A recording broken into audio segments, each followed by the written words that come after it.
berucap, dan santun dalam berperilaku. Ia juga penurut dan patuh kepada kedua orang tuanya. Kecantikannya telah mengundang decak kagum para pemuda di kampungnya. Namun, tak seorang pun yang berani melamarnya karena Nyi Balau berasal dari keluarga terpandang. Sehingga orang tuanya menginginkan Nyi Balau menikah dengan laki-laki dari keluarga terpandang. Mendengar kabar kecantikan Nyi Balau, seorang pemuda yang berasal dari keluarga terpandang bernama Kenyapi datang melamarnya. Selain tampan, pemuda itu pun bijaksana. Maka keluarga Nyi Balau pun langsung menerima lamaran itu. Pernikahan antara Nyai Balau dan Kenyapi dilangsungkan dengan meriah. Setelah menikah, Nyi Balau bermaksud untuk hidup mandiri bersama suaminya. Maka ia ditemani sang suami menyampaikan niat tersebut kepada kedua orang tuanya. Ayah, ibu, perkenalkanlah Ananda Gembong Kenyapi hidup mandiri. Pinta Nyai Balau. Baiklah, jika memang itu yang kalian inginkan, ayah akan membuatkan rumah untuk tempat tinggal kalian, ujar ayah Nyi Balau. Setelah rumah itu selesai dibangun, Nyi Balau dan suaminya pun segera menempatinya. Keduanya hidup dengan penuh kebahagiaan, saling menyayangi satu sama lain. Kebahagiaan mereka semakin bertambah saat Kenyapi diangkat menjadi temenggung dengan gelar Temenggung Kenyapi. Namun sayang, sudah bertahun-tahun mereka menikah, tapi belum juga dikaruniai anak. Mereka tidak pernah berputus asa untuk selalu berdoa kepada Tuhan Yang Maha Kuasa agar dikaruniai anak. Ketika usia pernikahan mereka memasuki tahun ke-7, Nyi Balau pun melahirkan anak seorang laki-laki yang tampan. Puji syukur atas kehadiran Tuhan Yang Maha Kuasa atas semua kebahagiaan ini, ucap Nyai Balau dengan penuh rasa syukur.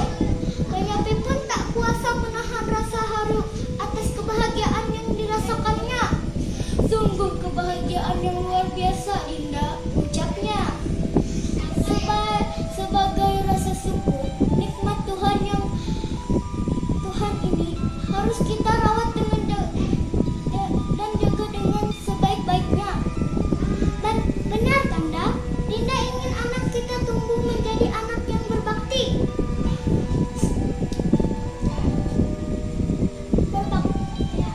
dan berguna bagi sesama, kata Nyai Balau.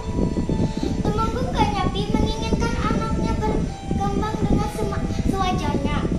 Ia ingin anaknya pandai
hati Nyai Balau karena anaknya benar-benar telah hilang. Namun ia tidak berputus asa.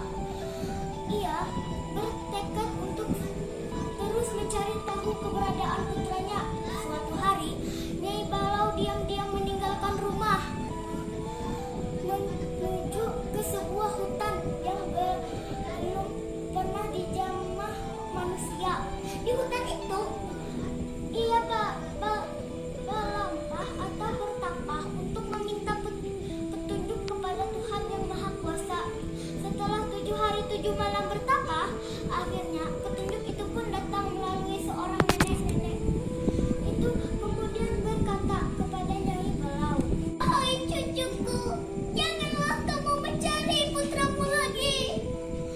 Ia telah tiada," ungkap nenek itu. "Apa maksudmu, nenek?" tanya Nyai Balau dengan perasaan cemas. "Ketahuilah cucuku, putramu telah dikayau oleh Antang dari Juking Sopang," jelas nenek itu. Kayau artinya membunuh orang dengan cara memenggal kepalanya. Mendengar kabar itu, Nyai Balau pun tak kuasa menahan air mata. Hatinya sangat sedih atas nasib putranya yang meninggal. Dia pun berniat untuk menutupi balas atau kematian putranya. Namun, apa daya, dia tidak mempunyai kesaktian untuk menghadapi Antang. "Jangan khawatir cucuku, aku akan membantu untuk membalaskan dendammu. Aku akan memberi kesaktian," ujar nenek itu yang mengetahui niatnya di Balau.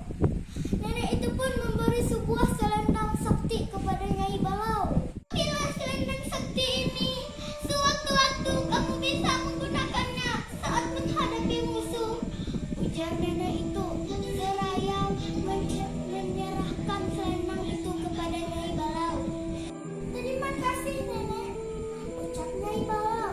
Setelah mendapatkan selendang itu, Nyai Balau pun bergegas kembali ke rumahnya. Setiba di rumah, suami dan seluruh keluarganya pun menyambut dengan perasaan sukacita. "Oh Dindaku, engkau telah membuat kami semua cemas.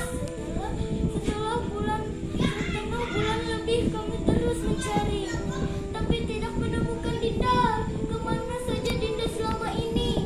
tanya Temenggung ke Nyapi. "Maafkan Dinda, Kanda. Dinda memang pergi dari rumah tanpa memberitahu siapapun," jawab Nyai Balau. Nyai Balau pun kemudian menceritakan perjalanan ke hutan itu hingga bertemu dengan nenek sakti. Ia juga menceritakan perihal putranya yang telah meninggal dunia yang dikayu oleh si Antang. Karena itulah ia pun mengajak suami dan seluruh keluarganya serta sejumlah prajurit menuju Juking Sopang untuk menuntut balas atas kematian putranya. Setibanya di Juking Sopang, Nyai Balau pun meminta kepada Antang agar mengaku kesalahannya dan meminta maaf. "Hai Antang, benarkah kamu yang telah mengayuh putraku? Jika memang benar, mengakulah dan meminta maaf kepada kami," seru Nyai Balau. "Hai wanita cantik, kamu jangan sembarang